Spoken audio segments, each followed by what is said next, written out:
লজ্জা।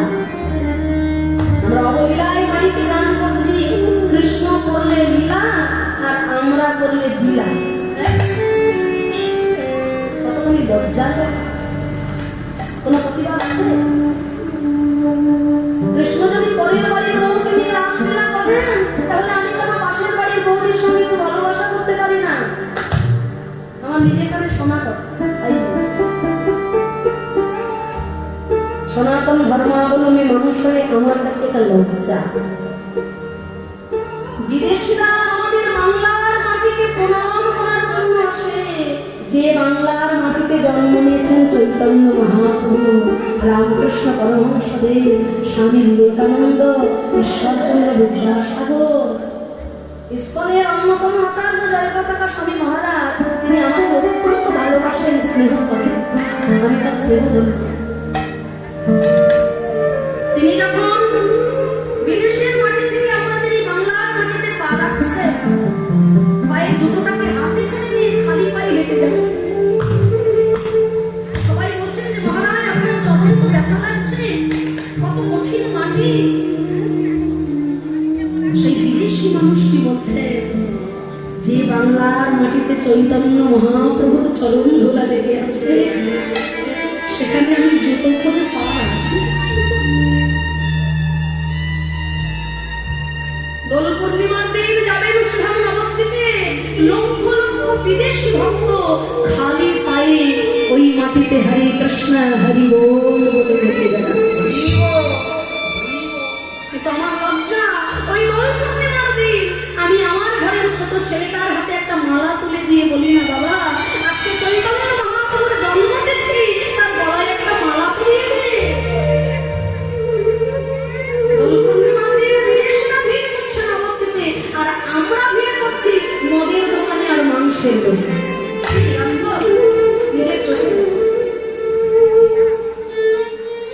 চৈতন্য মহাপ্রভু কার?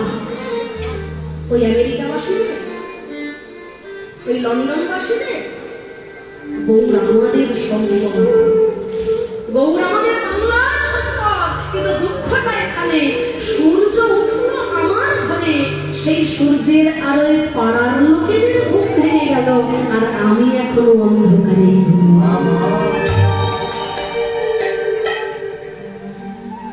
চৈতন্য মহাপ্রভুর জন্মতিথি দোল পূর্ণিমা আমাদের কলকাতাবাসী অনেক মায়েরা জানেনই না, অথচ যীশু খ্রিস্টের জন্মদিনটা পালন করতে কিন্তু আজকাল আমাদের ভুল হচ্ছে। 25শে ডিসেম্বরের এক সপ্তাহ আগে থেকে দেখবেন বাড়িতে দামি দামি কেকের বাক্সের ছড়াছড়ি। আমি কিন্তু অন্য ধর্মকে ছোট করার জন্য কথাটা বললাম, কথাটা বলার উদ্দেশ্য এটাই, আমি অন্য ধর্মকে অবশ্যই সম্মান করবো। আমাদের সনাতন ধর্মকে শিক্ষা দেয়, অন্য ধর্মকে আমরা অবশ্যই সম্মান করবো, অবশ্যই ভালোবাসবো, কিন্তু অন্য ধর্মকে ভালোবাসতে গিয়ে নিজের ধর্মটাকে জলাঞ্জলি দিয়ে দেব, এটা তো সঠিক শিক্ষা নয়। এটা তো সঠিক শিক্ষা নয়। শ্বশুর বাড়িতে গেছি, শ্বশুর মশাইকে আমি মাথায় তুলে রেখেছি, সেবা করছি, যত্ন করছি, খুব ভালো কথা, কিন্তু যিনি আমাকে জন্ম দিয়েছেন সেই বাবাকে আমি চিনতেই পারিনি। কে তুমি? দূর। এটা তো ধর্ম বলে। শ্বশুর মশাই তিনি যেমন আমার শ্রদ্ধেয় পূজনীয়, ঠিক তেমন শ্রদ্ধায় ভালোবাসায় যদি নিজের বাবাটাকেও সম্মান করতে পারি, দুজনের প্রতি যদি সমান শ্রদ্ধা সমান ভালোবাসা হয়, তবে তো আমার ধর্ম পূর্ণ। আমরা মাইকে গান শুনছি, কৃষ্ণ করলে লীলা, আমরা করলে লীলা, কোনো প্রতিবাদও হয় না। আমরা জানি না কৃষ্ণ কে আর রাধারানী কে, পরের বাড়ির বউ নয়। একটা মানুষের দেহ তৈরি হয় তিনটে বস্তু দিয়ে, একটা মানুষের দেহ তিনটে জিনিস দিয়ে তৈরি হয়, কিছুটা রক্ত, কিছুটা মাংস, কিছুটা হাড়, তাই তো? ঠিক সেই রকম পূর্ণ ব্রহ্ম স্বয়ং ভগবান, তাঁরও দেহটা তৈরি হয়েছে তিনটে বস্তু দিয়ে, সৎ, চিৎ, আনন্দ। আর সেই সৎ আনন্দের মধ্যে আনন্দ অংশটা হলে শ্রীমতী রাধা ঠাকুরানী। অন্য লোকের ঘরের গৃহবধূকে নিয়ে নয়, নিজেরই অঙ্কের 3টে অংশের মধ্যে একটি অংশকে নিয়ে বৃন্দাবনী ভগবান বিরাজ করেছিলেন। শুধু তাই না, পুরাকালে অভিমন্যু ঋষি যখন পরে সাধনা করলেন, ভগবান বললেন আমার লক্ষ্মী তুমি পাবে আগত জন্মে, কিন্তু তুমি হবে কৌশা। অভিমন্যু ঋষি বলেছিলেন হে দয়াময়, পুরুষত্ব চাই না, আমি লক্ষ্মী ঘরে চাই। আর লক্ষ্মী যদি ঘরে পাই, একদিন না একদিন নারায়ণকেও কৃপা করে আমার দুয়ারে আসতে হবে। ভগবান মায়ের সরাসরি অভিমন্যু, আমার লক্ষ্মী তুমি আগত জন্মে পাবে বটে, তুমি হবে আয়ান ঘোষ, আর আমার লক্ষ্মী হবে বৃন্দাবনেশ্বরী রাধারানী। আমার ঘরণীকে তুমি ব্রজে নিয়ে ঘর করবে, কিন্তু তবে কি জানো, সেই দিন আমি হব কৃষ্ণ ভগবান। তোমার ঘরণীকে নিয়ে আমি বৃন্দাবনের মনে মনে ওই ব্রজলীলায় বেড়াতে রব।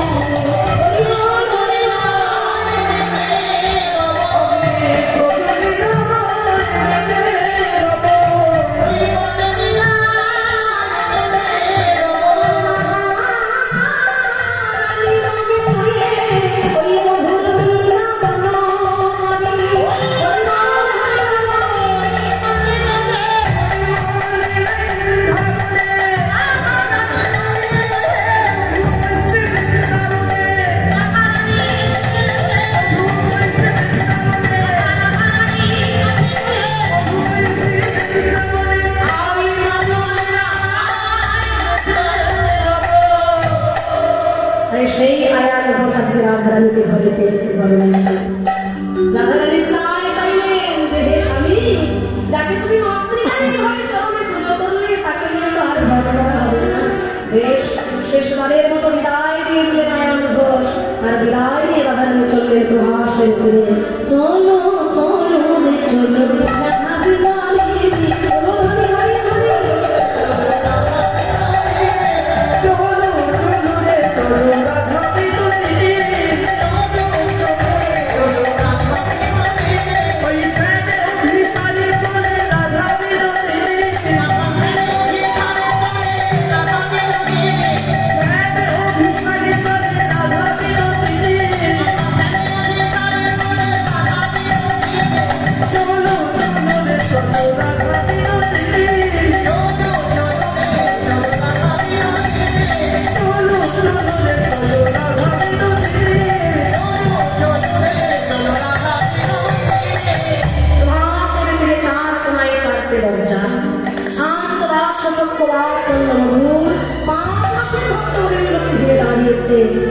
এদিকে বাত সন্ন্যময়ী মা জননী আমার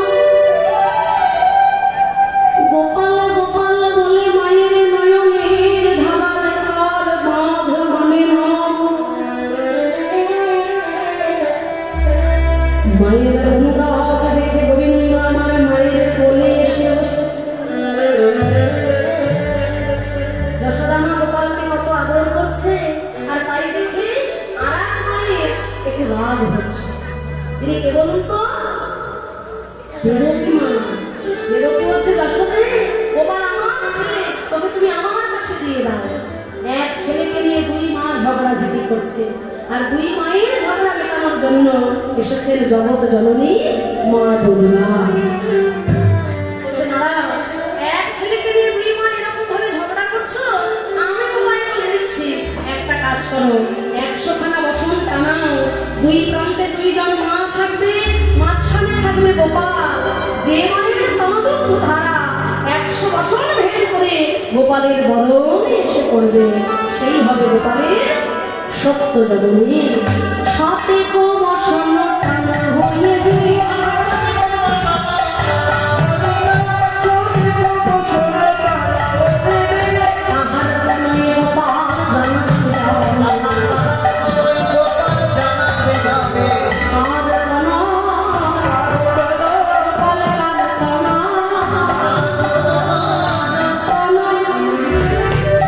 গোপাল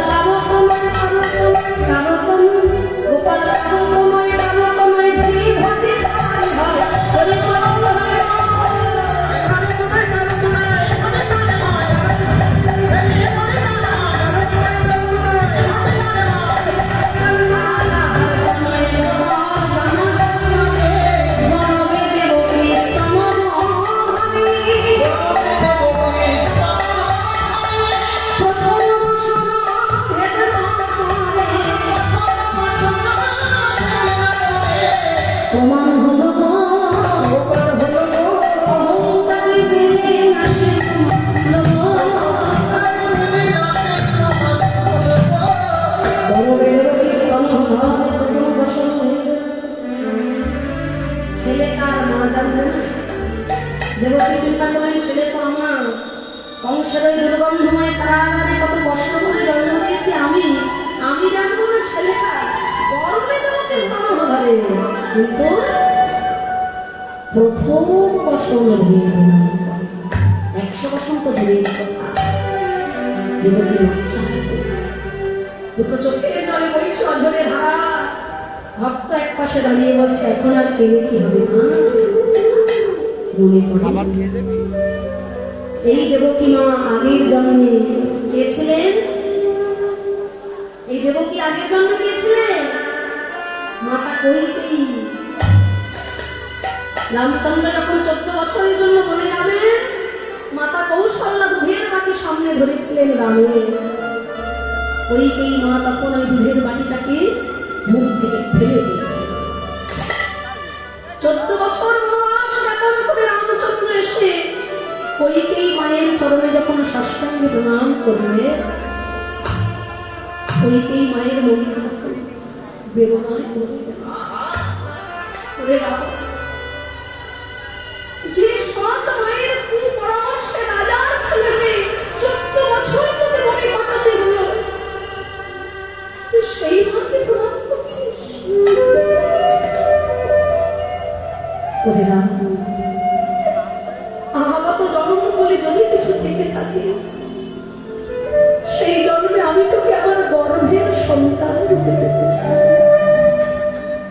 তোর মতো সন্তানকে গর্ভে ধারণ করে আমি আমার নারী জনম ধন্য করতে চাই। বাবা তুই কি আসবি আমার কোলে? রামচন্দ্র কথা দিয়ে আসলো, আগত জন্মে আমি তোমার গর্ভে আসবো, আমি তোমাকে মা বলেই ডাকবো, কিন্তু কোনোদিনও তোমার স্তন দুগ্ধ আমি পান করব না। এই জন্মে তুমি আমার মুখের সামনে থেকে দুধের বাটিটা ফেলে দিয়েছ, আর তাতে আমার থেকে বেশি কষ্ট পেয়েছে আমার মাতা কৌশল্যা। ছেলে চোখের সামনে থাকবে, বক্ষ জুড়ে থাকবে দুগ্ধ ধারা, কিন্তু সন্তানকে সেই ধারা যদি পান না করানো যায় তার যে কত জ্বালা। সেই দিন তুমি মরবে মরবে হাবদ্ধ। আজকে দেবকী মা গোপাল সামনে রয়েছে, কোলের ছেলে গোপাল, স্তন ভরা বক্ষ ধারা, কিন্তু এক বিন্দু বক্ষ ধারা দিতে পারলেন না গোপালের।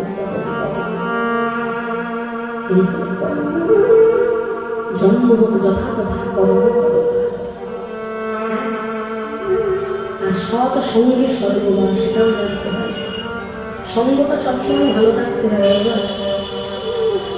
সব থেকে বেশি ভালোবাসতেন রামচন্দ্রকে এই কৈকেয়ী মা, কিন্তু সঙ্গটা কিন্তু খারাপ হয়ে গেল কার পরামর্শে? অন্তরা।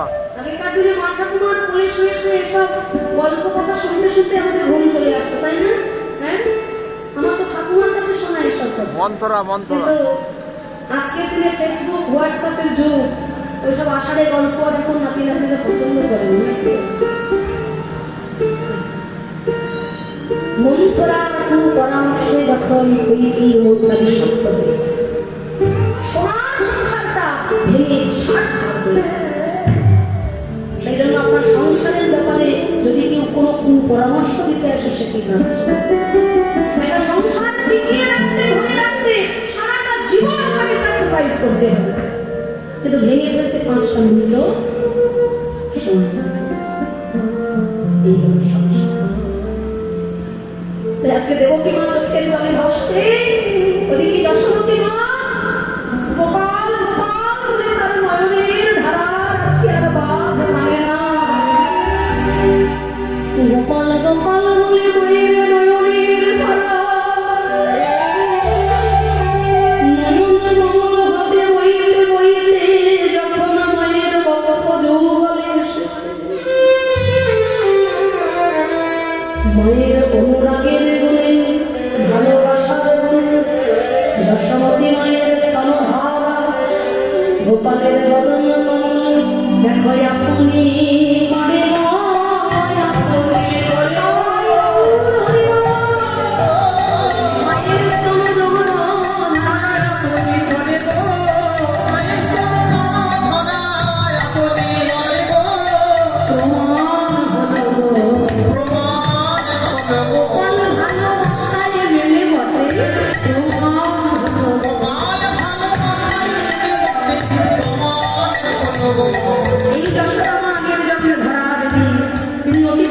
স্তন কর্তন করে নারায়ণকে সেবা দিয়েছিলেন।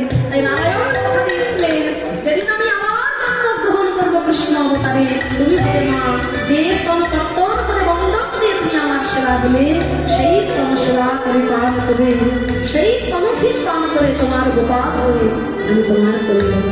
তাই তোমার হয়ে গেল। মায়ের সঙ্গে মিলন হলো, ওদিকে রাধারানী এক দরজায় দাঁড়িয়ে রয়েছে। কানগরু আর কত ব্যথা দেবে। গোবিন্দ দ্বারকার রাজা হয়ে দাঁড়ালেন। রাধারানী বললেন, সই এই দ্বারকার রাজা কৃষ্ণকে আমি ভালোবাসি না, বৃন্দাবনের রাখাল রাজা কৃষ্ণকে আমার কাছে এনে দে। তাই গোবিন্দ আমার যোগমায়াকে স্মরণ করলেন যে, হে জগত জননী, হে জগতেশ্বরী, তোমার কৃপায় যেন এই দ্বারকা ধাম মধুর বৃন্দাবন ধামে পরিণত হয়, আর তোমার কৃপায় দ্বারকার রাজা কৃষ্ণ যেন বৃন্দাবনের রাখাল রাজা কৃষ্ণ হয়ে যায়। তাহা যোগ মায়া সরে হরে রচি বৃন্দাবন তো রাধারে বামে বেলাইয়া, প্রেমে পরিপূর্ণ হইয়া সবার আশা মিলাইয়া, বামে লইয়া আনন্দে দাঁড়াইলা।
যোগমায়া যোগেশ্বরী মহামায়ার কৃপায় আজকে দ্বারকা হয়েছে মধুর বৃন্দাবন। দ্বারকার রাজা কৃষ্ণ হয়েছে বৃন্দাবনের রাখাল কৃষ্ণ। আসুন জগৎ জননী মায়ের চরণে প্রণাম জানি, পরমেশ্বর বাবা ভোলানাথের চরণে এবং গুরু বাবার চরণে প্রণাম জানি, আপনাদের সবার চরণে প্রণাম জানি। আজ এই হরিবাসরে হরি সংকীর্তন আমরা এখানে বিশ্রামে রাখবো। সংকীর্তন পিতা শ্রী চৈতন্য মহাপ্রভুর শ্রী চরণে প্রণাম জানি আমরা সবাই মিলে মিলে আনন্দ গাই। দাঁড়ানো রেশমের